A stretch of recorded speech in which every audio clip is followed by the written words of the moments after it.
ক'ত আহিছোঁ মানে ক'বতো নালাগে, গমেই পাইছে। আহিছোঁ জুবিনদাৰ ওচৰত। এয়া হৈছে দেওবাৰৰ দিনৰ পৰিৱেশ, 12 তাৰিখ। আৰু চাওকচোন ইয়াতে মানে সমাধি ক্ষেত্ৰ যে এটা মন্দিৰত পৰিণত হ'লে যে এনেকুৱা অৱস্থা হয়, এয়া প্ৰথম দেখিছোঁ।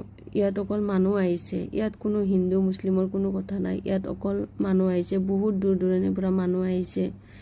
আৰু এয়া হৈছে আচলতে আমাৰ সকলোৰে জুবিনদাৰ প্ৰতি থকা মৰম, শ্ৰদ্ধা, ভক্তি, মানে সকলো। আৰু দেখিছেনে, এইফালে মই আহি জুবিনদাৰ নামত একো চাকি জ্বলাইছোঁ। আৰু জুবিনদাই যাতে সোনকালে ন্যায় পায় তাৰ কাৰণে কামনা কৰিছোঁ।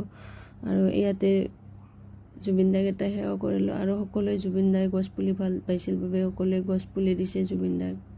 আৰু এইফালে আই মাতৃসকলে চাওক সুন্দৰকৈ নাম পৰিৱেশন কৰি আছে জুবিনদাৰ নামত। আচলতে আমি সঁচাকৈ বহুত লাকি আছিলোঁ, মানুহৰূপী এজন ভগৱান পাইছিলোঁ।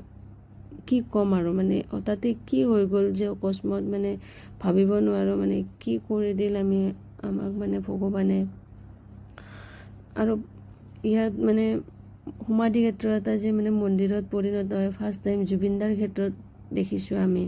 এয়া চাৰিওফালে কেৱল মানুহ আৰু মানুহ।